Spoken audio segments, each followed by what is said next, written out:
వేదరహస్య జాతం శ్రీగౌతమాన్వయజమాశ్రిత భాగధేయం గోపాలదేశికమహం శరణం ప్రపద్యే వాధూలాన్వయ సంజాతమప్పలార్య తనూభవం గోపాలాచార్య సచ్ఛాత్రం వందే వెంకటదేశికం శ్రీవాత్స్య వరదాచార్య పౌత్రం తత్పద సంశ్రయం తాతార్యతనయం వందే రఘునాథాహ్వయం గురుం కాశ్యపాన్వయ సంజాతం నారాయణ పదాశ్రితం శ్రీమన్నారాయణం వందే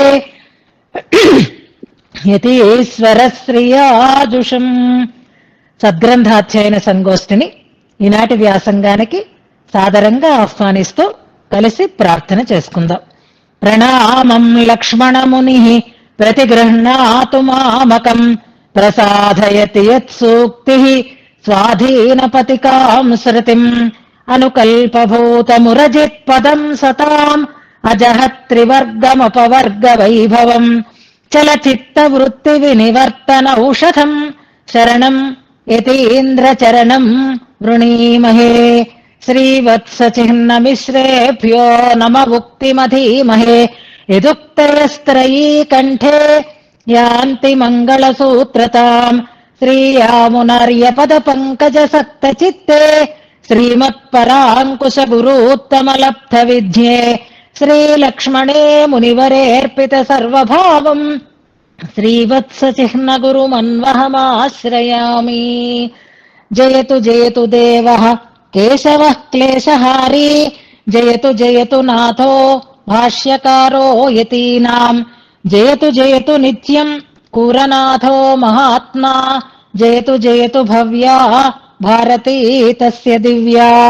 శ్రీమల్లక్ష్మణయోగినో నియమనం మూర్ధ్నా దధత్సాదరం శ్రీవత్సాంకగురుత్తమో గుణనిధిః దేవాధిరాజస్తవం దివ్యం యం విరచయ్య దృష్టిమతులాం లేభే స ఏషస్తవో జిహ్వాగ్రే మమ దోషగంధ విధురో నిత్యం సముజృంభతాం హతావజ్యా హృద్యా గుణగణ సమృద్ధా సుమధురా గభీరా సౌహార్దం మనసి విదధానా విజయతే యదీయా శ్రీ సూక్తి సకలు భగవాన్ భద్రచరితో గురుః శ్రీవత్సాంకో నివసతు మదీయే హృది సదా. ఈనాడు గోష్ఠికి స్వాగత వచనాలని తెలియచేస్తూ నిన్నటి పాఠ్యాంశాన్ని మననం చేసి మన ముందు ఉంచినటువంటి యతిరాజుని మనసారా అభినందిస్తున్నాను. సాంకేతికమైనటువంటి ఇబ్బంది వల్ల మనకు 10 నిమిషాలు సమయం వ్యర్థమైంది. తప్పనిసరి ఇవాళ యతిరాజ చేసినటువంటి మననంలో కొంచెం దోషాలున్నాయి, వాటిని మాత్రం నేను తెలియచేస్తాను. మొట్టమొదట చదివిన శ్లోకం చాలా మంచి శ్లోకం. వైకుంఠవాసేపి, అది దేశికుల శ్లోకం అనుకుంటాను నేను. వైకుంఠవాసం కూడా నాకొద్దు, ఈ కరిగిరిలో వాసమే నాకు కావాలి అనేటటువంటి అందమైన శ్లోకంతో చాలా శుభంగా ప్రారంభం చేసింది. విషయ వివరణలో ఏ రకమైనటువంటి తేడా లేదు, కానీ రిఫరెన్సెస్ చెప్పినప్పుడు శ్లోకాలలో చిన్న చిన్న తేడాలు వచ్చాయి. మరొకటి పరామృష్టాం అన్న చోట చిన్న వివరణని సవరించుకోవాలి. అది మాత్రం చెప్పి మనం ముందుకి సాగుదాం. పూర్వాంబోదేస్తు పంచమే అని చదువుతోంది. మా తన దగ్గర పుస్తకం ఉండుంటుంది వరదరాజస్తవం. పూర్వాంబోధేస్తు పశ్చిమే, అది అక్కడ ప్రధానంగా సరిదిద్దుకోవాలి. రఘునాథాచార్య స్వామి వారి గ్రంథంలో ఆ సంస్కృత వ్యాఖ్యానంలో ఈ శ్లోకాలు ఉంటాయి. పూర్వాంబోధేస్తు పంచమే కాదు పశ్చిమే, అంటే తూర్పు సముద్రానికి పశ్చిమంగా ఉంది అని లొకేషన్ అక్కడ తెలియచేస్తున్నారు. అది ప్రధానమైనటువంటి సవరణ. అలాగే వేద్యాం తు అన్న చోట వేద్యం తు అనంది. సంస్కృతం చదువుకోవాలని వాళ్ళ నాన్నగారు అందుకే అందరికీ సూచన చేస్తున్నారు. వేద్యం అంటే తెలియదగినది అని అర్థం, తెలుసుకోదగినది అని. వేద్యాం అంటే వేది అంటే అక్కడ యజ్ఞశాలలో ఉండేటటువంటి వేదులు ఉంటాయి కదా, దాన్ని వేది అంటారు. వేద్యాం అలాంటి యజ్ఞవేదిలోంచి ఆ స్వామి ఆవిర్భవించాడు అనేటటువంటి అర్థం వస్తుంది. శ్లోకానుసంధానంలో చిన్న సవరణలు చేసుకోవాలి. అది మొదటి సూచన. ఇక రెండవది ప్రధానంగా పరామృష్టవరదుడు అన్నప్పుడు మృష్ట శబ్దానికి మనం పరిపూర్ణత, పరిశుద్ధి, అలాగే పరామర్శ అని 3 అర్థాలని మనం చెప్పుకున్నాము. అయితే అది ఆ అర్థం మూడవ అర్థం అంటే మృష్టం అంటే పరామృష్టం అనేటటువంటి అర్థం మనకి తెలియచేసినది ఏ వ్యాఖ్యానంలో అంటే వాత్స్య శ్రీనివాసాచార్య వ్యాఖ్య. అది వాత్స్య వరదాచార్యులు అనంది. ఈ కన్ఫ్యూజన్ కి కూడా కారణం నేను చెప్తాను. మొన్న తిరునక్షత్రాలు చెప్పుకున్నప్పుడు నడాదూరమ్మాళ్ అనేటటువంటి ఆ స్వామి వారి పేరు వాత్స్య వరదరాజులు అని మనం చెప్పుకున్నాం.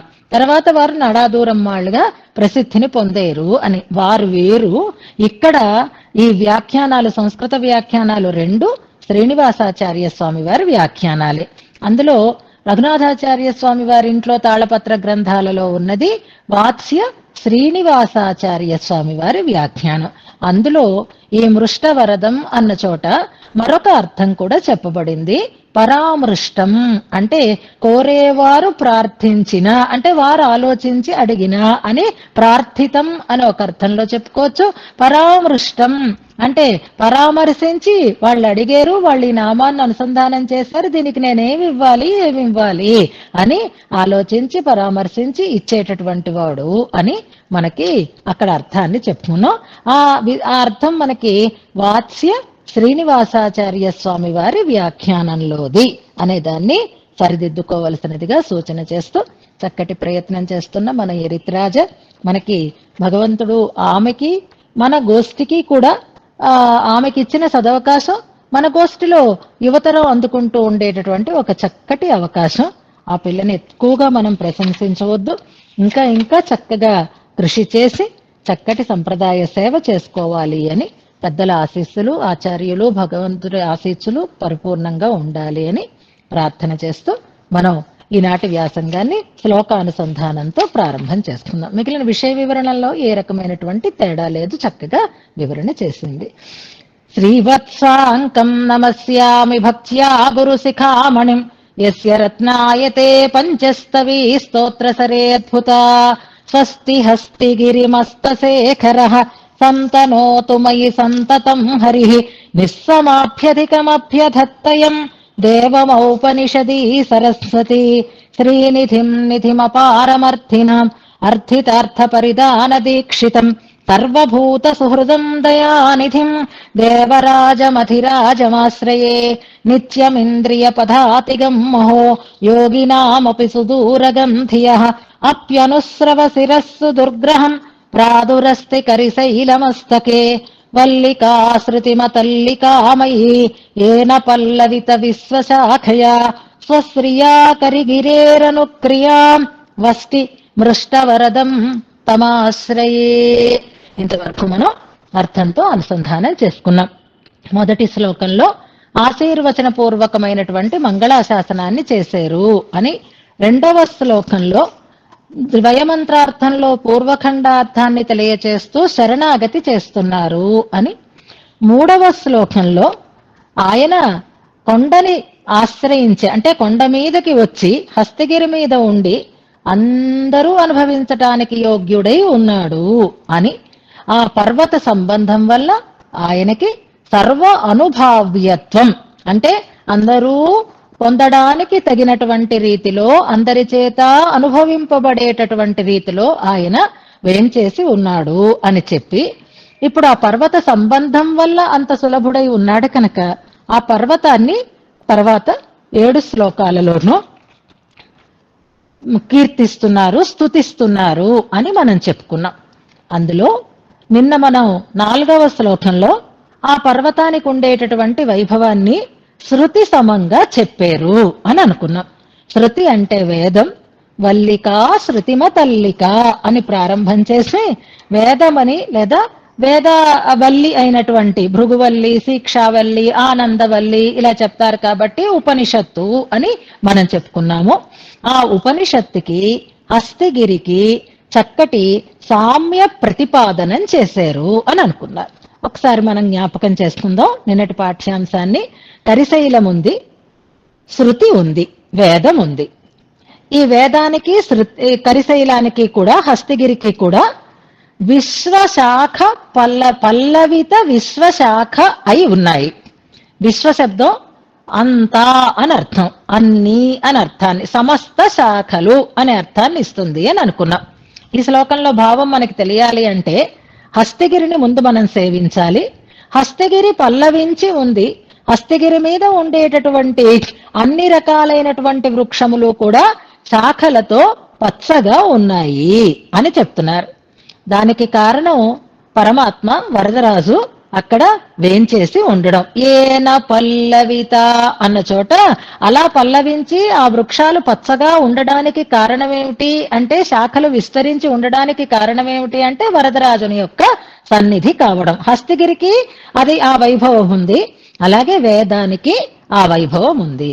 వేదంలో ఉండేటటువంటి శాఖలు కూడా భగవత్పరత్వాన్ని చెప్తున్నాయి కనుక, భగవంతుణ్ణి ప్రతిపాదన చేస్తున్నాయి కనుక అవి కూడా పల్లవించి ఉన్నాయి భగవంతుని చేత. భగవంతుడే వాటికి ప్రతిపాదిస్తున్నాయి కనుక ఆ వాటికి అందం, వాటికి సమృద్ధి దేని వల్ల కలిగింది అంటే ఆ భగవంతుని ప్రతిపాదకములు కావడం వల్ల కలిగింది అని అన్నారు. ఇప్పుడు వేదము పల్లవిత విశ్వశాఖ అయి ఉంది, హస్తిగిరి పల్లవిత విశ్వశాఖ అయి ఉండడం చేత ఈ రెండిటికి కూడా సామ్యము చెప్పబడుతోంది అని అనుకున్నాం. స్వశ్రియా తన సంపద చేత కరిగిరే అనుక్రియాం అని చెప్పుకున్నాం. కరిగిరిని అనుకరిస్తోంది. ఈ వేదము యొక్క వైభవము, కరిగిరి యొక్క వైభవము రెండు సమానంగా ఉన్నాయి అని ఇక్కడ చెప్పడం ప్రధానం. అన్నంగరాచార్య స్వామి వారి వ్యాఖ్యానంలో వారు చెప్పే మాట ఏమిటి అంటే, కరిగిరి వేదంలాగే ఉంది అని అనుకోవాలి అని అన్నారు. వేదానికి కరిగిరికి రెండిటికి సామ్యం మనం దీని ద్వారా తెలుసుకోవాలి అని అన్నారు. అలా కాదు, వేదం తనలో లేనటువంటి ఒక సౌలభ్యాన్ని చెప్పలేకపోతున్నాను, నేను పరత్వాన్నే చెప్తున్నాను. వేదంలో భగవత్ పరత్వమే చెప్పబడుతుంది కదా, సౌలభ్యం చెప్పబడడం లేదు. కానీ ఇంత సులభుడు అని హస్తగిరి మీద ఉండడం వల్ల తెలుస్తోంది. అంచేత నేను కూడా ఇలాగైతే బాగుండును అని కోరుకుంటోంది అని అక్కడ సంస్కృత వ్యాఖ్యానంలో అర్థాన్ని చెప్తారు. ఏదైనా కరిగిరే అనుక్రియాం అన్న చోట కరిగిరి తనను అనుకరిస్తోందా అన్నట్లుగా ఉంది. కరిగిరి వేదము రెండు ఒక్కలాగే ఉన్నాయి అనేదాన్ని మనకు అందులో ఆ రెండిటికి సమానత్వాన్ని చెప్పారు అని అనుకున్నాం. ఇక్కడ వృక్షాలన్నీ కూడా పల్లవితములై శాఖలతో విస్తరించి ఉండడం, ప్రకృతి చక్కగా పచ్చగా ఉండడం అనేటటువంటి ఒక అంశానికి ప్రమాణంగా మనం రామచంద్రుడి కాలంలో రామచంద్రుని సన్నిధిలో ఆ ప్రకృతిలో ముఖ్యంగా ఆ చెట్లలో కలిగినటువంటి తేడాని, ప్రకృతి మొత్తం కూడా నదులు కానీ అరణ్యాలు కానీ చెట్లు కానీ అవన్నీ ఏ రకమైనటువంటి స్థితిని పొందేయి అనేదాన్ని మనం ప్రస్తావన చేసుకున్నాం. అది నేను ఒక 2 ప్రశ్నలు అడిగాను. ఒక ప్రశ్నకి నిన్న సమాధానం వచ్చింది. ఆయన రామచంద్రుడు దూరమైతే మొత్తం అంతా కూడా ప్రకృతి చిన్నపోయింది, చెట్లు వాడిపోయేయి, నదులలో ఉండే నీరు చల్లతనాన్ని కోల్పోయేయి. ఈ స్థితి అంతా ఎవరెవరికి చెప్పారు అంటే దానికి మీరు ఆన్సర్ పెట్టేశారు. అది సుమంత్రుడు వచ్చేటప్పుడు రామచంద్రుడిని దింపి తిరిగి వచ్చేటప్పుడు ఆయన చూశాడు. తర్వాత దశరథుని దగ్గరికి వచ్చాడు కనుక దశరథునికి ఆ స్థితిని వివరణ చేశాడు అని సమాధానం చెప్పారు. ఇక ఇంకొకటి, మళ్ళీ ఎప్పుడు అవి చక్కగా పచ్చదనాన్ని సంతరించుకున్నాయి అనేటటువంటి అనే ప్రశ్న అలా ఉండిపోయింది. మరి మీరు నిన్న పెడితే నేను దాన్ని చూడలేదో ఏమో, అది ఒక్కసారి మళ్ళీ మనం జ్ఞాపకం చేసుకుందాం. భరద్వాజ ముని. వెరీ గుడ్, భరద్వాజ ముని అనేది కరెక్ట్. విజయలక్ష్మి గారు నిన్న నాకు ఆడియో పంపించారు, వారు చూసిన దాని సవరణ కోసం ఒకసారి మళ్ళీ ఆ ప్రస్తావన నేను చేస్తున్నాను. తేడా ఉంది, ఇందులో సందేహం రావడానికి అవకాశం ఉంది. స్వాతి ఇప్పుడు చెప్పినటువంటి సమాధానం చాలా సరి అయినటువంటి సమాధానం. అయితే విజయలక్ష్మి గారు చెప్పినది కూడా ఇందులో అన్వయించడానికి అవుతుంది, కానీ తేడా ఎలా తెలుసుకోవాలో ఒకసారి క్లియర్ చేస్తాను, తర్వాత మనం ముందుకి సాగుదాం. దశరథ బ్రహ్మాది దేవతలతో పాటుగా దశరథుడు కూడా రావణ వధ తర్వాత రామచంద్రుని దగ్గరికి వచ్చి స్తుతిస్తారు. తర్వాత అందరూ వెళ్ళిపోతారు, దేవేంద్రుడు మాత్రమే ఉంటాడు. ఆయన రామా నాకు నీకేమైనా ఇవ్వాలని ఉంది, కోరుకో అని అంటే అప్పుడు రామచంద్ర స్వామి నా కోసం వీళ్ళందరూ ప్రాణాలు వదిలేరు, వీళ్ళందరూ మళ్ళీ బ్రతికేటట్లుగా చెయ్యి అని వానర వీరులు, యుద్ధంలో ప్రాణాలు కోల్పోయినటువంటి వానర వీరులందరూ మళ్ళీ సజీవులయ్యేటట్లుగా ఆయన వరాన్ని కోరుకున్నాడు అని లంకాయుద్ధహతాన్ అనేటటువంటి సుందర బాహుస్తవంలో శ్లోకంలో కూడా ఈ విషయం మనకి ప్రస్తావన చేయబడుతుంది. మనం చదువుకుంటాం కాబట్టి గుర్తు చేసుకుందాం. అప్పుడు ఆయన మరొక వాళ్ళకి అలాగే అని అంటూ వీళ్ళందరూ జీవించారు, వీళ్ళు ఎక్కడ ఉంటే అక్కడ వీళ్ళకి పళ్ళు ఆకులు చెట్లు అన్ని సమృద్ధంగా ఉండేటట్టు, ప్రకృతి నిండుగా ఉండేటట్లుగా నువ్వు అనుగ్రహించు అని రామచంద్రస్వామి 123వ సర్గలో కోరుకుంటాడు. అక్కడ అది తిష్టేయుహు యత్ర వానరాహ అని స్పష్టంగా ఉంటుంది. వానరులు ఉన్న చోట ఎప్పుడు అవి శాఖామృగములు కనుక వాటికి పళ్ళకి శాఖలకి చెట్లకి ఏ రకమైనటువంటి లోటు లేకుండా ఎప్పుడూ ప్రకృతి అనుకూలంగా ఉండాలి అని కోరుకుంటాడు. అది ఒక సన్నివేశం. కానీ నిన్నటి మన ప్రశ్నకి అది సమాధానం అవ్వదు. రామచంద్ర స్వామి వానరులు ఎక్కడ ఉంటే అక్కడ అని కోరుకున్నారు. వానరుల రాజ్యం కిష్కింధ రాజ్యం కనుక ఆ రాజ్యంలో అలా ఎప్పుడూ ఉండాలి అని రామచంద్ర స్వామి కోరినటువంటి కోరిక అన్నంత వరకే ఆ ప్రకరణం మనకి తెలియచేస్తుంది. అసలైన ప్రకరణం అంటే ఇప్పుడు సంబంధించిన ఆయన ఉంటే నిండుగా ఉంటుంది, ఆయన లేకపోతే ఎండిపోతుంది అనడానికి ఎండిపోయిన సన్నివేశం అప్పుడు చెప్పుకున్నాం. నిండిపోయిన సన్నివేశాన్ని ఇప్పుడు మనం చెప్పుకోవాలి అంటే భరద్వాజ మహర్షి ఆశ్రమం దగ్గరికి రామచంద్ర స్వామి వచ్చినప్పుడు భరద్వాజముని రేపు వెళదు గాని ఇక్కడ ఉండు అన్నాడు.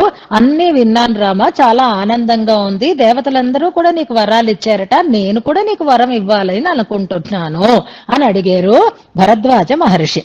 అంటే రామచంద్ర స్వామి సరే అయితే నేను వెళ్లే చోట మళ్ళీ అన్ని రకాలుగాను ప్రకృతి నిండుతనాన్ని పొందాలి అని కోరుకున్నటువంటి మాట అకాల ఫలినో వృక్షాహ అనేటటువంటి మాట మనకక్కడ కనిపిస్తుంది. ఇది జాగ్రత్తగా గమనించుకోండి. అది రామచంద్ర స్వామి స్వయంగా భరద్వాజ మహామునిని కోరినటువంటి కోరిక. అది తాను వెళ్లేటటువంటి దారి అంతా కూడా సస్యశ్యామలం కావాలి అని కోరారు అంటారు. ఇందులో రహస్యం మళ్ళీ ఆయన బయటికి వచ్చేస్తే అది ఆయన కోరకుండానే ఎండిపోయింది, మరి ఆయన మళ్ళీ దగ్గరికి వస్తే అది నిండిపోతుంది, అది ఆటోమేటిక్ గా జరిగిపోతుంది. భగవంతుని గుణాలను చూసి రామచంద్రుడు ఉంటే అది జరిగి తీరుతుంది. మళ్ళీ భరద్వాజ మహర్షిని ఆ మాట అడగవలసినటువంటి అవసరం ఏమొచ్చింది అంటే అదే పెద్దల పట్ల రామచంద్ర స్వామికి ఉన్నటువంటి గౌరవం అని చెప్తారు. భరద్వాజ మహర్షి ఆశపడుతున్నారు, నాకెందుకండి, నాకు అన్ని ఉన్నాయండి అనేటటువంటి నిర్లక్ష్యం కాకుండా ఆయన మాటని మన్నించి ఆయన దగ్గర నుంచి తానేదో కోరుతున్నట్లుగా ఈ కోరికని కోరేరు అని అంటారు. అప్పుడు ఆయన చెప్పాడు మొత్తం అంతా కూడా ప్రకృతి అంతా కూడా సక్రమంగా అవ్వాలి అంటూ అకాల ఫలినో వృక్షాహ సర్వే చాపి మధుశ్రవాహ అనేటటువంటి సన్నివేశం మనకి యుద్ధకాండలో 127వ సర్గలో ఉంటుంది. అది గుర్తుపెట్టుకుందాం మనం. ఆయన కోరేడు, భరద్వాజ మహర్షి అనుగ్రహించాడు, వెంటనే అలాగా ప్రకృతి అంతా మారిపోయింది అని అంటారు. ఎలాగైతే శ్రీకృష్ణ పరమాత్మ శుభేన మనసాధ్యాతం అనగానే బృందావనం అంతా కూడా పచ్చటి గడ్డితో నిండిపోయిందో, అలాగే రామచంద్రస్వామి ప్రార్థించిన వెంటనే భరద్వాజ మహర్షి యొక్క ప్రభావంతో ప్రకృతి అంతా కూడా అనుకూలతని సంతరించుకుంది. అక్కడి నుంచి భరద్వాజ మహర్షి ఆశ్రమం నుంచి ఆ అయోధ్య నగరం వరకు 3 యోజనాల దూరం ఉందిట. అదంతా కూడా చక్కగా చెట్లన్నీ కూడా ఫలాలతోటి పచ్చదనంతో నిండేయి అని వాల్మీకి భగవానుడు మనకి అందులో తెలియచేస్తారు. రామాయణంలో ఇవి ఒకటేమో మనకి అయోధ్యకాండలో కనిపిస్తుంది, ఒకటేమో మనకి యుద్ధకాండలో కనిపిస్తుంది. ఇవన్నీ వెతుక్కొని అక్కడ ఇదా కాదా అనేటటువంటి సందేహం మనం పడక్కర్లేకుండా ఈ రెండింటినీ కలిపి మనకి అతిమానుష స్తవంలో ఒక శ్లోకంలో కూరత్తాళ్వాన్ అనుగ్రహించారు. అతిమానుష స్తవంలో 30వ శ్లోకం ఈ రెండింటినీ కూడా మనకి తెలియచేసేటటువంటి శ్లోకం. అంటే భగవత్ సన్నిధి వల్ల ఆ చల్లతనం ఉంటుంది అంటారు.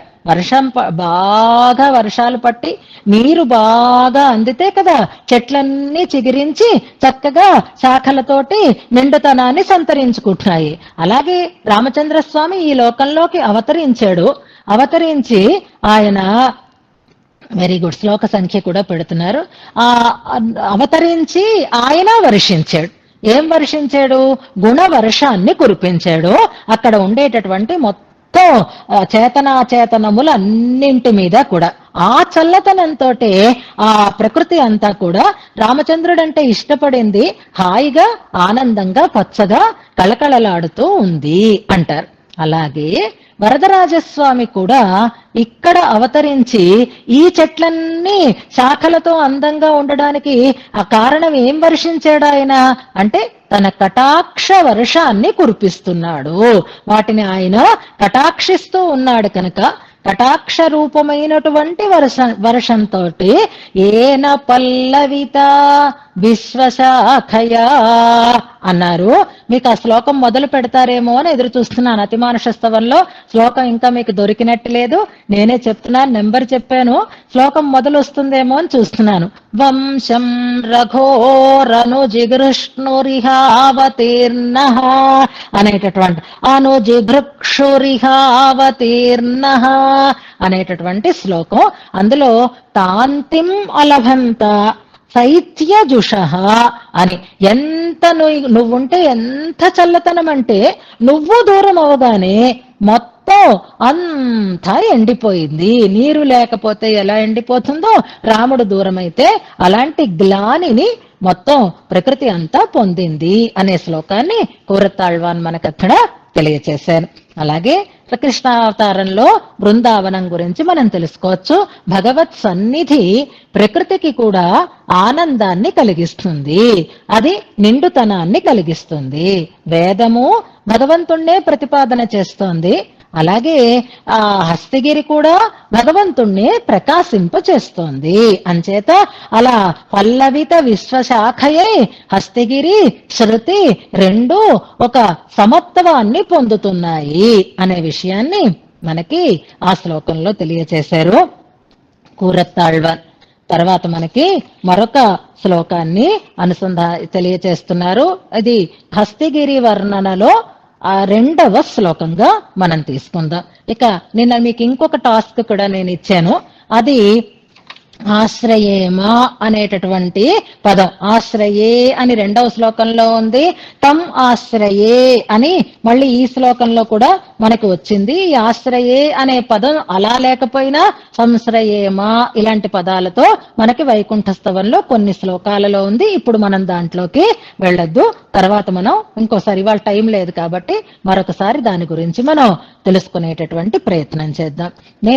మీరు చక్కగా మననం చేసి చెప్తే నేనేమో అందులో ఇది తప్పుంది, అది తప్పుంది, ఇలా ఉంది, ఈ దోషాలు మాత్రం చెప్తాను అని పెద్ద గొప్పగా చెప్తున్నాను. చెప్పాలి, మరి తప్పదు, చెప్పవలసిన స్థానంలో ఉన్నాను కాబట్టి సరిదిద్దుకోమని చెప్పాలి. అయితే చెప్పడానికి ఎలాగైతే నాకు అధికారం ఉంది అని అనుకుంటున్నానో, సరిదిద్దుకోవలసినటువంటి బాధ్యత కూడా నాకుంది. కాబట్టి ఇప్పుడు నేను మీరు చెప్పిన వాటిలో దోషాలు చెప్తున్నాను, నేను చెప్పిన దాంట్లో దోషం కూడా చెప్పి అది కూడా సవరణ చేసుకుని ముందుకు వెళదాం. నిన్న నేను చెప్పిన దాంట్లో వరదుడికి అభయముద్ర అని కదా మనం చెప్పుకున్నాము. వరద ముద్ర ఎందుకు లేదు అన్నదానికి మనం ఎన్నో చెప్పుకున్నాం. అప్పుడు నేను ఒక శ్లోకాన్ని మీకు కోట్ చేసి చెప్పాను. ప్రాయ ప్రపదనే పుంసాం పౌనః పుణ్యం నివారయన్ హస్త శ్రీరంగభర్తుర్మాం అవ్యాత్ అభయముద్రిత అని రంగనాథుడు అభయముద్రతో ఉంటాడు అనే శ్లోకాన్ని చెప్తూ భట్టరు వారు శ్రీరంగరాజస్తవంలో అని చెప్పాను. జానకమ్మ గారు అది సరిదిద్దుకోండి, అది శ్రీరంగరాజస్తవంలోది కాదు ఆ శ్లోకం. అది వేదాంత దేశకులు అందించినటువంటి శ్లోకం. న్యాస తిలకం అనేటటువంటి గ్రంథంలో వేదాంత దేశకుల శ్లోకం అన్నమాట. మీరు కూడా మళ్ళీ అలా గుర్తుపెట్టుకుంటారేమో అని చెప్తున్నాను. అది ప్రాయ ప్రపదనే పుంసాం అనేటటువంటి శ్లోకం. అది వేదాంత దేశకులు న్యాస తిలకంలో చెప్పినటువంటి శ్లోకం. నేను ఎందుకు కన్ఫ్యూజ్ అయినానో కూడా మీకు చెప్తాను. ఇందాక శ్రీ వాత్స్య వరదాచార్యులును వాత్స్య శ్రీనివాసాచార్యులకి కన్ఫ్యూజన్ వచ్చింది కదా, అంటే ఊరట పొందడానికి. అవి నేను తప్పు చెప్పానేమో, నాకు తెలియదన్నా చిన్న పోక్కర్లేదు, ఎవరికైనా ప్రమాదం వస్తుంది అనడానికి ఇది ఉదాహరణ. అలాగే మనకి రంగరాజస్తవంలో ఉండేటటువంటి శ్లోకం ఏమిటి అంటే, మనం వెళ్ళి ఆయనని అడిగితే ఆలస్యం అవుతుంది, మనం ఉండము అనేటటువంటి ఒక దృష్టితోటి పాతు ప్రణత రక్షాయాం విలంబం అసహన్నివ అనేటటువంటి ఒక శ్లోకం ఉంటుంది. దానిని ఆశ్రయించిన వారిని రక్షించడానికి ఆలస్యాన్ని సహించలేక వీళ్ళు మళ్ళీ మనకి దొరకరు అని సదా పంచాయుధీం బిభ్రత్ సనహ శ్రీరంగనాయక అనే ఒక శ్లోకం ఉంటుంది. అది శ్రీరంగరాజస్తవంలో ఉండేటటువంటి శ్లోకం. అది ఆయన ఎప్పుడూ రంగనాథుడు తదా పంచాయుధీం బిభ్రత్, పంచాయుధాలని ధరించే ఉంటాడు అని మనకు అందులో చెప్తున్నారు. అలాగే మనకి సుందర బాహుస్వామి కూడా సదా పంచాయుధీం బిభ్రత్, 5 ఆయుధాలని ధరించి ఉంటాడు అని మనకి వర్ణనని చేస్తారు. రోజు మనం ఒక విశేషాన్ని తెలుసుకుంటూ వస్తున్నాం. కాంచీనగరంలో ఉండేటటువంటి వరదరాజుని వైభవాన్ని గురించి, నిన్న అభయహస్తాన్ని గురించి మనం తెలుసుకున్నాము. ఇవాళ ఒక తమాషా, ఇవాళ ఇందులో మనకి శబ్దశ్లేష అనేది చెప్పబడింది. పల్లవిత విశ్వశాఖయ అనేది ఒక శబ్దశ్లేష, అంటే 2 రకాలైనటువంటి అర్థాలు వచ్చేటట్లుగా పదాన్ని ప్రయోగించడం, శబ్దంలో ఆ అర్థాన్ని మనకి తెలియజేసేటట్లుగా చెప్పడం అన్నమాట. దానికి ఆ శబ్దశ్లేషని ఆధారంగా చేసుకుని మనం వరదరాజస్వామి వైభవం మరొకటి ఇవాళ తెలుసుకునే ప్రయత్నం చేద్దాం. వరదరాజస్వామి ఏ ముఖంగా ఉండాడు అని అనుకున్నాము అంటే, పశ్చిమ ముఖంగా ఆయన వేంచేసి ఉంటాడు అని నిన్న చెప్పుకున్నాం. ఆ పశ్చిమ ముఖము అంటే మనకి ప్రత్యంముఖుడు అని అంటారు. ప్రాచీ ప్రత్యక్ అనేటటువంటి తేడాల తూర్పు పడమర అన్నప్పుడు పశ్చిమాభిముఖుడు ప్రత్యంముఖాభిముఖుడై ఉంటాడు ఆయన అని చెప్తారు. నేను ఇప్పుడు ఇటువైపు తిరిగి ఉన్నాననుకోండి, నేను నాకు ఎదురు దిక్కులో ఉన్నటువంటి దానిని అన్నిటినీ నేను చూడగలుగుతాను కదా. నేను ఇలా నిలబడి ఇలా చూస్తూ ఉన్నప్పుడు నాకు ఇదే ముఖంగా ఉండేటటువంటి వస్తుజాతం కానీ వ్యక్తులు కానీ ఉన్నారనుకోండి, నేను పడమటి ముఖంగా ఉన్నాననుకోండి, పడమటి ముఖంగా ఉన్న వారిని నేను చూడలేను. తూర్పు వైపు ఉండేటటువంటి వాటిని అన్నింటినీ నేను చూడగలుగుతాను. లేదా తల తిప్పితే ఇటు తిప్పితే మనం ఈ దిశలోనూ ఆ దిశలోనూ ఉన్న వాళ్ళని మనం చూడగలుగుతాం. కానీ పశ్చిమ దిశలో ఉన్న వారిని పశ్చిమ దిక్కులో ఉంటూ చూడడం అనేది కష్టం అవుతుంది. ప్రత్యంముఖుడై ఉంటాడు, పశ్చిమాభిముఖంగా ఉంటాడు అని చెప్పడం అంటే పశ్చిమ దిక్కు వైపు చూస్తూ ఉంటాడు ఆయన అని అర్థం అన్నమాట. కానీ వరదరాజుని చూడాలి అంటే ఆయన పశ్చిమ ముఖంగా ఉన్నాడు, మనం కూడా పశ్చిమ ముఖంగా ఆయనని చూడగలుగుతాము అని తమాషా శబ్దశ్లేషని చెప్తున్నారు. ఎలాగా అదెలా సాధ్యం అండి, ఆయనకు ఆపోజిట్ దిక్కులో కదా మనం ఉండాలి అని అంటే ప్రత్యేగాత్మ అని అన్నట్లుగా ప్రత్యం అనే శబ్దానికి, ప్రత్యంముఖుడు అనే శబ్దానికి పశ్చిమాభిముఖుడు అనే ఒక అర్థం వస్తుంది, అంతర్ముఖుడు అనే ఒక అర్థం వస్తుంది. భగవద్ దర్శనం మనం చెయ్యాలి అని అంటే అంతర్ముఖులమే, అంటే లోపల మనస్సులో మనం సాక్షాత్కరించుకుంటాము. భగవంతుణ్ణి మనం సాక్షాత్కరించుకునేది ఎలాగా అంటే అంతర్ముఖులమై సాక్షాత్కరించుకుంటాము అని చెప్తున్నారు. ఆ రకంగా అక్కడ శబ్దశ్లేషతోటి చమత్కారంగా భగవంతుని తెలుసుకోవడము, భగవంతుడు వేంచేసి ఉండేటటువంటి స్థానాన్ని చెప్తారు. అలాంటి శబ్దశ్లేషే మనకి ఈ శ్లోకంలో కనిపిస్తుంది. పల్లవిత విశ్వశాఖయ అనేటటువంటి పదం ద్వారా మనకిది తెలియచేయబడుతోంది అని అంటారు. ఇక ఇవాళ ఎలాగ సమయం అయిందిలేండి, మనం ఇంకొకటి కూడా తెలుసుకుందాం. అర్థితార్థ పరిధాన దీక్షితం అనేటటువంటి ఒక పదం మనకి 2వ శ్లోకంలో ఉంది. అంటే కోరిన కోరికలని తీర్చేటటువంటి వాడు అనే అర్థంలో ఆ పదం వాడబడింది అని మనం అనుకున్నాం. నిన్న మనం సుందర బాహుస్తవంలో కొన్ని శ్లోకాలని అనుసంధానం చేసుకున్నాం. ఆ సుందర బాహుస్తవంలో అనుసంధానం చేసిన శ్లోకాలలో ఇంచుమించుగా ఇదే అర్థాన్ని ఇచ్చేటటువంటి ఒక విశేషణం సుందర బాహుస్వామి విషయంలో కూడా చెప్పబడి ఉంది. ప్రార్థితార్థ పరిధాన దీక్షితం అనేటటువంటి ఒక శ్లోక పాదం ఉంది. అది ఏ శ్లోకమో గమనించే ప్రయత్నం చేయండి. ప్రార్థితార్థ పరిధాన దీక్షితుడు సుందర బాహుస్వామి అన్నారు కూరతాళ్వాన్ అక్కడ. ఇందులో అర్థితార్థ పరిధాన దీక్షితుడు, వెరీ గుడ్, ఆన్సర్ వచ్చేసింది. అది 52వ శ్లోకం. చాలా సంతోషం తల్లి, వెంటనే గుర్తించి పెడుతున్నారు. అందులో స్వామి యొక్క బాహువులని గురించినటువంటి వర్ణన చేస్తారు. 4 బాహువులు కనుక 4 శ్లోకాలలో వర్ణన చేస్తారు. ఆ శ్లోకంలో ఆయన బాహువులు ఇచ్చేవి అంటూ ప్రార్థితార్థ పరిధాన దీక్షితం అంటారు. పారిజాత విటపాయితములు అని అక్కడ వివరణని చేస్తున్నారు. పారిజాత వృక్షం లాంటివి, పారిజాత వృక్షపు కొమ్మల లాంటివి అంటారు. ఇక్కడ శాఖ గురించి వచ్చింది కనుక స్వామి వనగిరినాథుడి యొక్క భుజాలే వనగిరినాథుడు కూడా పారిజాతమైతే ఆయన భుజాలు ఆ పారిజాత వృక్షపు శాఖలు అని ఆ శ్లోకంలో చాలా అందంగా వర్ణిస్తారు. చేతికి అంటే సుందర బాహుస్వామి అని అంటాం కనుక బాహువులకి అందమేది అంటే 2 గుణాలు బాహువులకి అందాన్ని ఇస్తాయి. ఆ 2 గుణాలు ఏమిటి అంటే, ఒకటి చేతికి అందం దానం, చేతికి అలంకారం దానం. దానేన పాణి నతు కంకణేన అంటారు. చేతికి అందం ఉండాలి అంటే ఇచ్చే గుణం ఉండాలి, ఇదొకటి. అంతేకాదు చేతికి మరొకటి అందాన్ని శోభని ఇస్తుంది, అది శౌర్యం అంటారు. అంటే భుజాలు మంచిగా మజిల్స్ ఫామ్ అయి మంచి 3 ప్యాక్ 4 6 ప్యాక్ ఇలా అంటూ ఉంటారు కదా బాడీని. అలాగే చేతులకి భుజాలకి శౌర్యం అందం, చేతికి ఔదార్యం అందం. భగవంతుడికి శౌర్యము ఉంది, ఔదార్యము ఉంది అని అంటూ ఆ ఔదార్యాన్ని శౌర్యాన్ని రెండింటినీ కలిపి జాకిణాంక పరికర్మ ధర్మిణ అనేటటువంటి శ్లోకంలో మనకి వివరణ చేస్తారు కూరతాళ్వాన్. దాన్ని మనం తెలుసుకుంటూ ఆ కొమ్మలు కలిగినటువంటి చెట్లుతో కూడిన హస్తిగిరి, శాఖలతో కూడినటువంటి వేదము, ఈ 2 సమానత్వాన్ని పొందుతున్నాయి భగవంతుణ్ణి ప్రకాశింప చెయ్యటంలో అనే అర్థాన్ని జ్ఞాపకం చేసుకుంటూ ఇప్పుడు మనం తర్వాతి శ్లోకాన్ని అనుసంధానం చేసుకుందాం.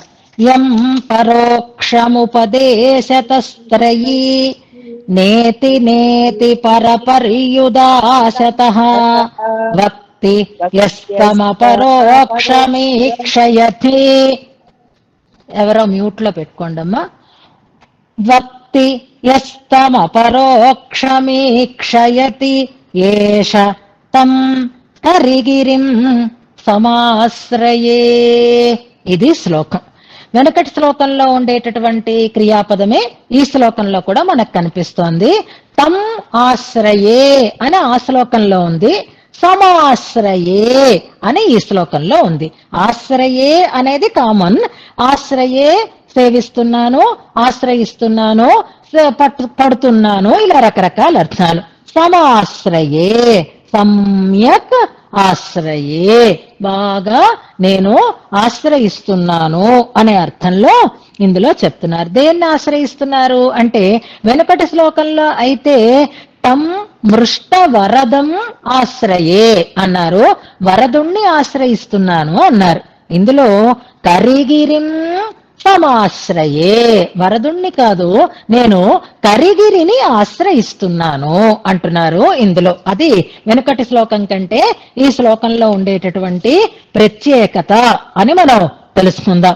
ఇది మనకి ఒజివిల్ కాలమెల్లాం అనేటటువంటి దశకంలో వెంకటాద్రి నాథుణ్ణి ఆశ్రయిస్తున్నాను అని ఉంటుంది.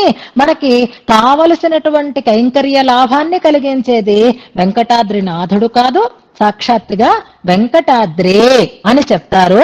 సమంతరం కున్నం అని మనకి వెంకటాచలాన్ని చెప్పినట్లుగా, ఇప్పుడు కూరత్తాళ్వాన్ హస్తగిరి మీద ఉండే స్వామిని కాదు, హస్తగిరినే ఆశ్రయిస్తున్నాను అంటున్నారు.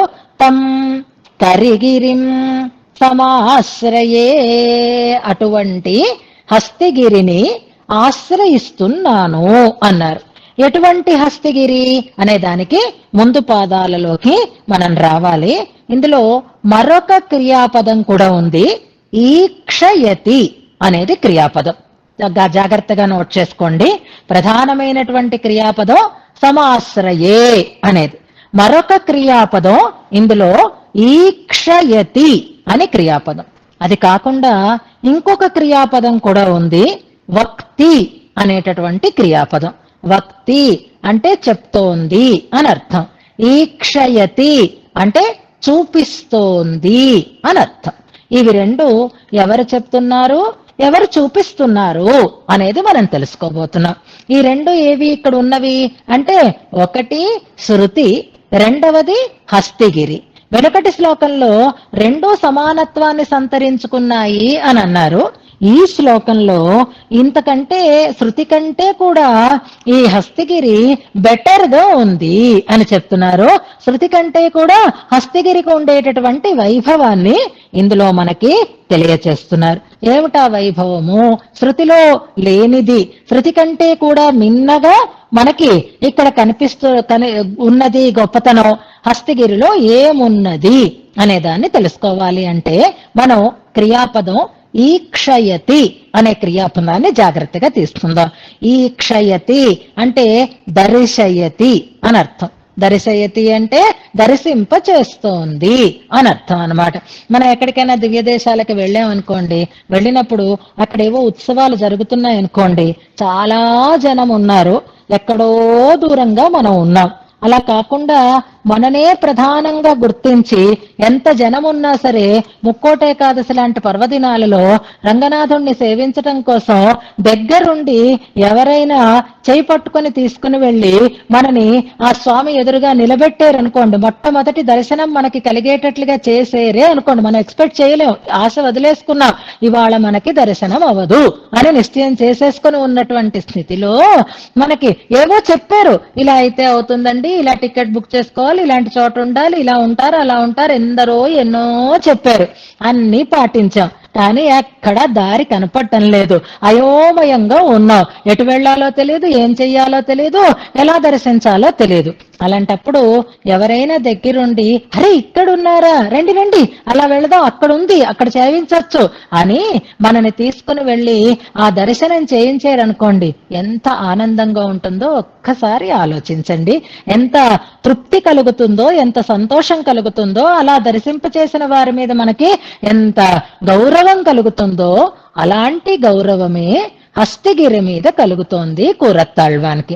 అలాంటి వైభవమే హస్తిగిరి పట్ల ఆయన ప్రతిపాదన చేస్తున్నారు. ఇందులో చెప్పారండి రకరకాలుగా, వేదం చెప్పిందండి స్వామిని గురించి, ఇలా ఉంటాడు, అలా ఉంటాడు, ఇలాంటి రూపం, అలాంటి రూపం అని చెప్పారు. కానీ అసలు ఇంతవరకు ఇది ఇతమిత్తంగా చెప్పకూడదు, ఇంత మాత్రం కాదు, ఇంత మాత్రం కాదు అని చెప్తుందిట వేదం.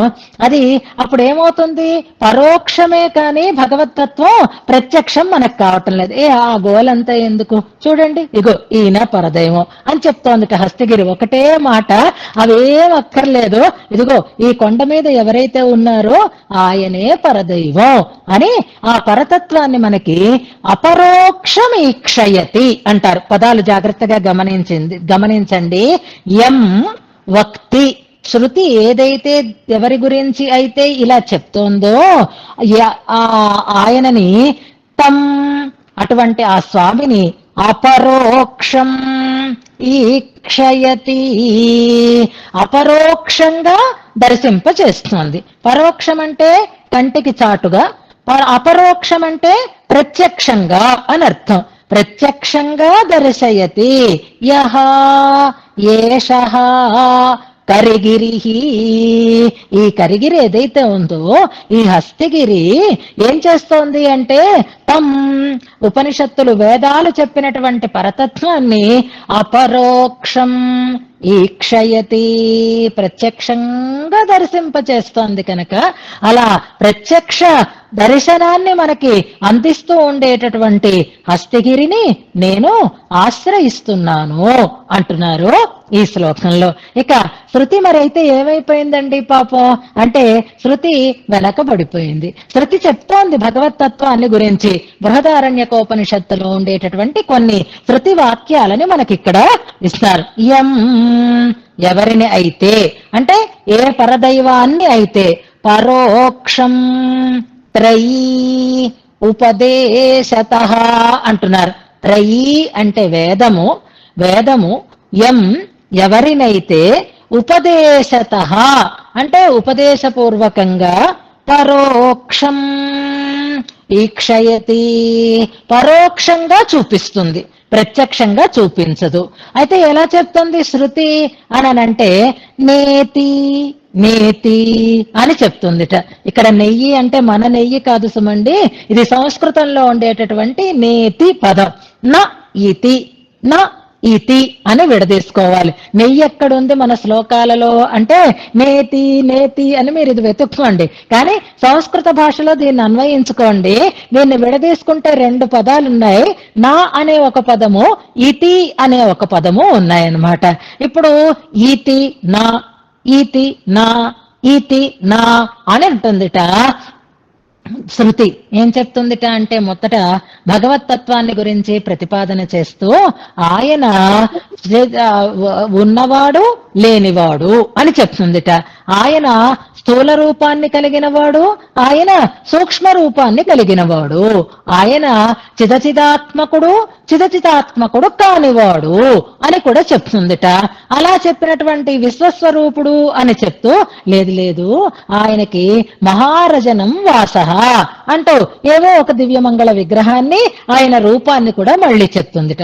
అలా చెప్పి అంతటితో ఆగిపోకుండా ఇంత మాత్రమే కాదు సుమండి, ఇంకా ఆయనకు గుణాలున్నాయి, ఇంకా ఆయనకి ఇలా ఉన్నాయి, ఇంతే అనుకోకండి అంటూ మళ్ళీ నేతి నేతి నేతి అంటూ ఇంత మాత్రమే కాదు, ఇటువంటి వాడు మాత్రమే కాదు అంటూ అలా ఉపనిషత్తు చెప్పుకుంటూ వెళుతుంది.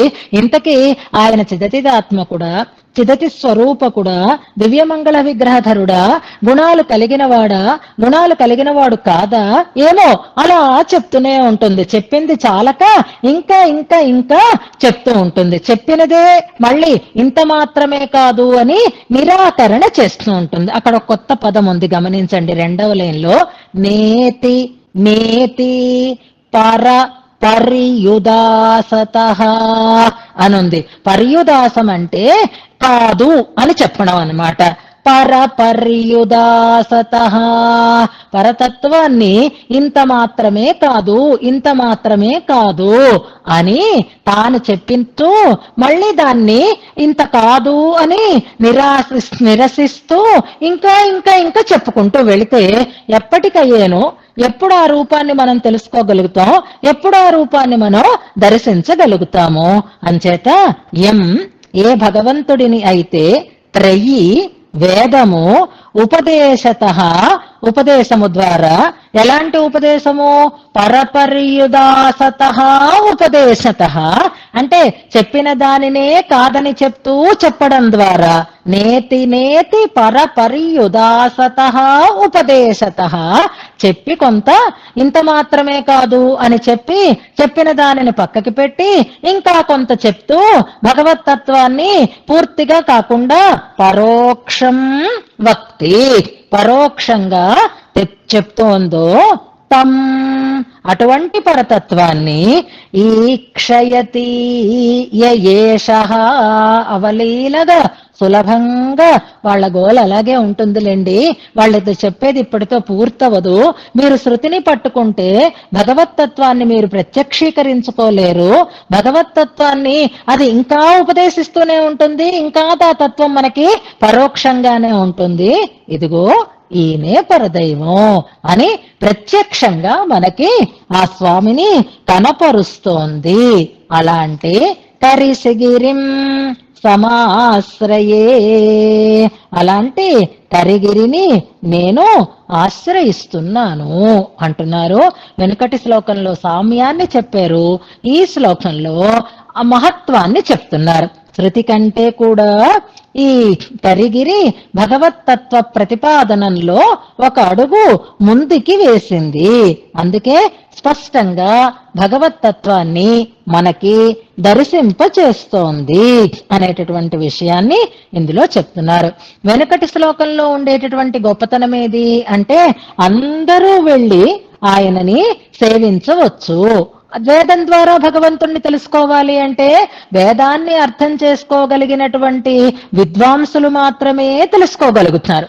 కానీ కరిగిరి మీద ఉండేటటువంటి పరమాత్మని మనం చేరాలి అని అనుకుంటే ఎవరైనా చేరవచ్చు. అందరికీ ఉద్దేశ్యభూతుడే ఆయన కరిగిరి మీద ప్రత్యక్షంగా అందరికంటికి కనపడుతూ ఉన్నాడు. కాబట్టి అలా కనపడేటట్లుగా చేస్తున్నది కరిగిరి కనుక అది వేదం కంటే కూడా ఒక మెట్టు పైన మనకి భగవత్తత్వ ప్రతిపాదకంగా ఉంది అని ఈ శ్లోకంలో కూరత్తాళ్వాన్ హస్తగిరి యొక్క వైభవాన్ని తెలియచేస్తున్నారు. శ్లోకాన్ని నేను అంటాను, మీరు అనండి. తర్వాత మనం అందులో ఉండేటటువంటి సుందర బాహుస్తవాన్ని అనుసంధానం చేసుకుందాం. 5వ శ్లోకం. ఎవరు సిద్ధంగా ఉన్నారు? యం యం యతిరాజ నువ్వే చెప్పు. పరోక్షం పరోక్షం పరోక్షం ఉపదేశతః ఉపదేశతః ఉపదేశతః త్రయీ త్రయీ త్రయీ మళ్ళీ నేతి నేతి నేతి నేతి నేతి నేతి పర పర పర పర్యుదాసతః పర్యుదాసతః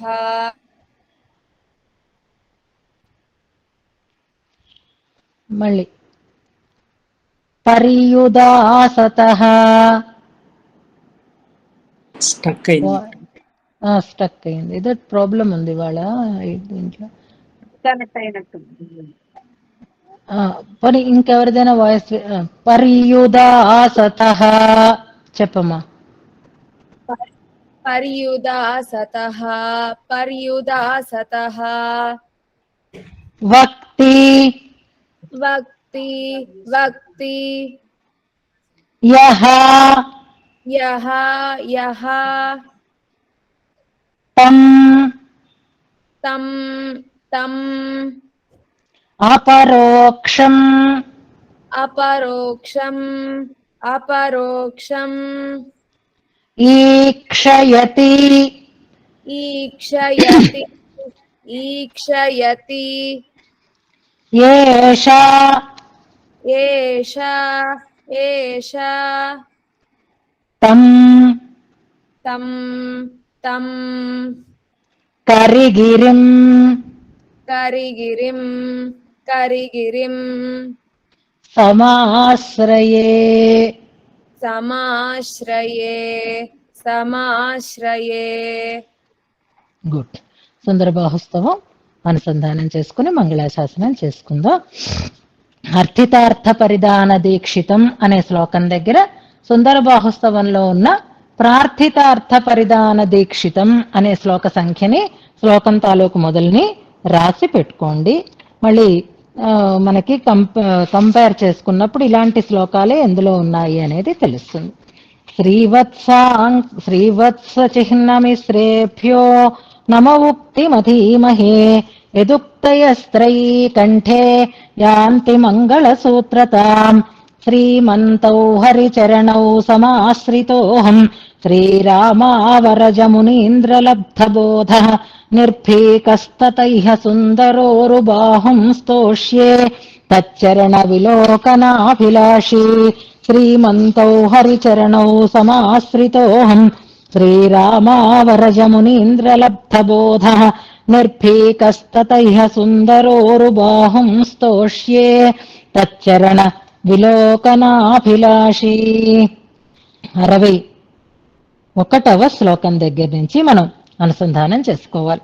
అథో ముఖన్యస్తపదారవిందయోః ఉదంచితోదాత్త సునాళ సన్నిభే విలంఘ్య జంఘే క్వనురంహతో దృశౌ వనాద్రినాథస్య సుసుందరస్య మే. సుసుందరస్యస్య పదారవిందే పాదారవిందాధిక సౌకుమార్యే. అతోన్యథా తే బిభ్రూయాత్ కథం ను తదాసనం నామ సహస్రపత్రం. సౌందర్యమార్దవ సుగంధరస ప్రవాహైః ఏతే హి సుందరభుజస్య పదారవిందే. అంభోజదంభ పరిరంభణమభ్యజైష్ఠాం తద్వై పరాజితమిమే శిరసా బిభర్తి. ఏతే తే బత సుందరాహ్వయజుషః పాదారవిందే శుభే యన్నిర్నేజ సముత్థిత త్రిపథగా స్రోతస్సు కించిత్ కిల. ధత్తే సౌ శిరసా ధ్రువస్తదపరం స్తోతో భవానీపతిః యస్యాస్యాలకనందికేతి నిజగుర్నామైవ మన్వర్థకం. ఆమ్నాయ కల్పలతి కోత్థ సుగంధి పుష్పం యోగీంద్రహార్ద సరసీరుహరాజహంసం. ఉత్పక్వ ధర్మ సహకార ఫల ప్రకాండం వందేయ సుందరభుజస్య పదారవిందం.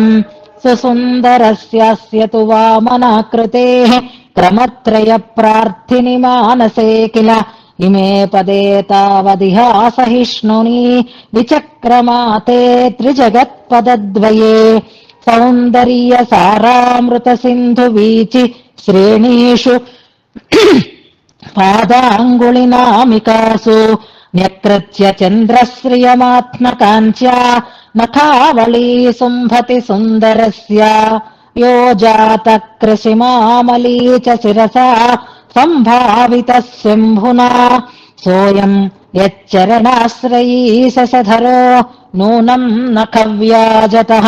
పూర్ణత్వం విమలత్వముజ్వలతయా సార్థం బహుత్వం తథా యాతః తం తరుషండశైల నిలయం వందామహే సుందరం. యస్యాః కటాక్షణమనుక్షణమీశ్వరాణాం ఐశ్వర్య హేతురితి సర్వజనీనమేతత్. శ్రీశ్రేతి సుందర నిషేవణతో నిరాహుః త్వాం హి శ్రియశ్రియముదాహురుదారవాచః. ఇలాంటి శ్లోకమే మనకి వైకుంఠస్తవంలో కూడా వస్తుంది. ఒకసారి జ్ఞాపకం చేసుకోండి. 3వ పాదం మాత్రం మారుతుంది అని మనం వైకుంఠస్తవం చెప్పుకున్నప్పుడు కూడా చెప్పుకున్నాం. దివ్యాచింత్య మహాద్భుతోత్తమ గుణైః తారుణ్య లావణ్యక ప్రాయైః అద్భుత భావగర్భ సతతాపూర్వ ప్రియైర్విభ్రమైః రూపాకార విభూతిభిశ్చ సదృశీం నిత్యానపేతాం శ్రియం నీళాం భూమిమపీదృశీం రమయితా నిత్యం వనాద్రీశ్వరః. Very good. వైకుంఠస్తవంలో శ్లోక సంఖ్య కూడా పెడుతున్నారు, చాలా సంతోషం. అన్యోన్య చేష్టిత నిరీక్షణ హార్దభావ ప్రేమానుభావ మధుర ప్రణయ ప్రభావ ఆజస్ర నవ్యతర దివ్య రసానుభూతి స్వాం ప్రేయసీం రమయితా వనశైలనాథ సుందరస్య వనశైలవాసినో భోగమేవ నిజ భోగమాభజన్ శేష ఏష ఇతి శేషతాఖ్నుతేః ప్రీతిమాన హి పతిస్వనామని వాహనాసన వితాన చామరాది ఆకృతిః ఖగపతిస్త్రైమతిః స్త్రైమయః నిత్యదాస్యరతిరేవ యస్య వైః ఏహి ఏష సుందరభుజో వనాద్రిగః వనాద్రినాథస్య సుసుందరస్య వై ప్రభుక్తశిష్టాస్య దశైన్యసత్పతిః సమస్త కైంకర్యధురంధరः సదా కటాక్ష వీక్షోస్య చ సర్వకర్మసు ఛత్రచామరముఖాః పరిచ్ఛదాః సూరయః పరిజనాశ్చ నైత్యగాః సుందరోరుభుజమింధతే సదా జ్ఞానశక్తిముఖ నిత్య సద్గుణాః. చివరి శ్లోకాన్ని అనుసంధానం చేసుకుందాం. ఇదం భూయో భూయః పునరపి చ భూయః పునరపి స్ఫుటం విజ్ఞేప్స్యామీత్యగతిరభుదో అనన్యశరణః కృతాగా దుష్టాత్మా కలుషమతిరస్మీత్యనవధేః దయాయాస్తే పాత్రం వనగిరిపతే సుందరభుజ.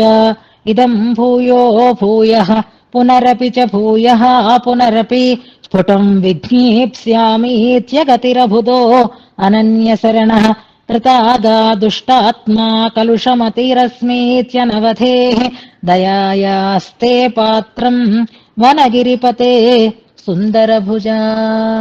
మనందరి అదృష్టంతో మనం కూడా ఇలాగే స్వామి దగ్గర విజ్ఞాపనం చేసుకోవలసిన వాళ్ళం. చాలా అల్పశక్తిమంతులం, చాలా చెడ్డ పనులు చేసేటటువంటి స్వభావం కలిగిన వాళ్ళం, ఏ రకమైనటువంటి యోగ్యత లేని వాళ్ళం. అయినా మహానుభావుని యొక్క అనుగ్రహం మన మీద పడింది. సుందరబాహుస్వామి యొక్క అనుగ్రహం కలిగింది.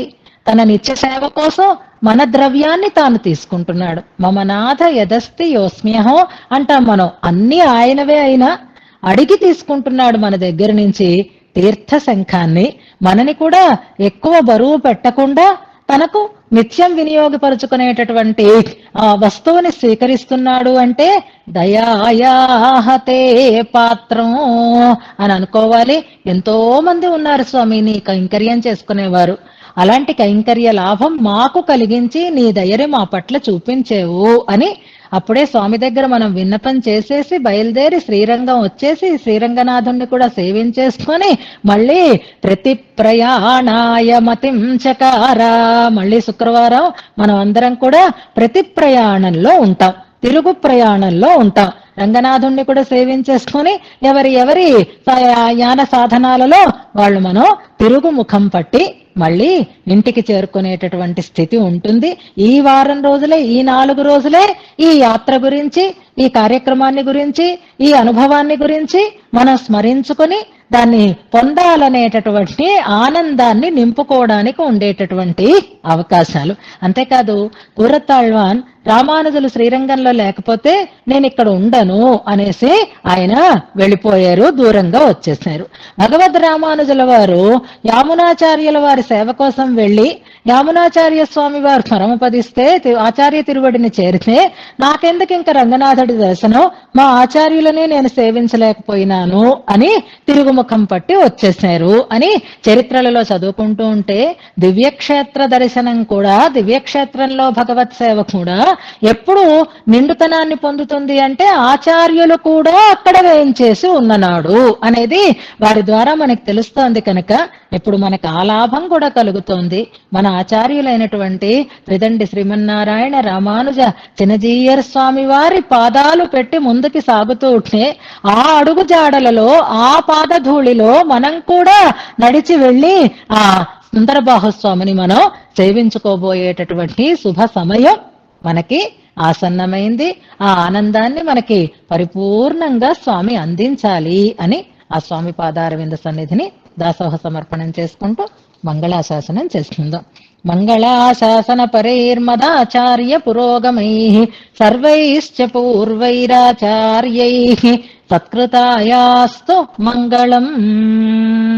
ఒకటి కంటే ఒకటి ఫ్రీ అన్నట్లుగా ఇప్పుడు మనం సుందరబాహుస్వామి సన్నిధిలో కైంకర్య సమర్పణం కోసం స్వామివారిని ఆహ్వానిస్తే మనకి శ్రీరంగ దివ్య క్షేత్రంలో కూడా స్వామివారు ఉండగా రంగనాథుణ్ణి సేవించుకునేటటువంటి అవకాశాన్ని కలిగించారు. రెండు అద్భుతమైనటువంటి దివ్య దేశాలలో ఆచార్యులు వేంచేసి ఉండగా ఆచార్యుల యొక్క ప్రత్యక్షంలో మనం భగవద్ అనుగ్రహానికి పాత్రులం కాబోతున్నాం. అందరూ మనసారా సంతోషంగా హాయిగా ఈ 4 రోజులు విశ్రాంతి తీసుకొని శక్తిని సంపాదించుకొని వెళ్ళాలనేటటువంటి ఉత్సాహంతో ఆ కార్యక్రమానికి సంసిద్ధం కావలసినది అని గోష్ఠి వారికి అందరికీ కూడా మనవి చేస్తూ வாழ்த்திருநாமால் சீராரும் திருப்பதிகள் சிறக்க வந்தோன் வாழே தென்னரங்கர் சீரருளைச் சேருமவன் வாழே பாராருமிதிராசர் பதம் பணிந்தோன் வாழே பாழியத்தினுட்பொருளை பகருமவன் வாழே நாராயணன் சமயம் நாட்டினான் வாழே நாளூரான் தனக்கு முத்தி நல்கினான் வாழே ஏராரும் தையிலத்தெங்குதித்தான் வாழே எழில் கூறத்தாழ்வான் தன் இணையடிகள் வாழியே. கூறத்தாழ்வான் திருவடிகளே சரணம்.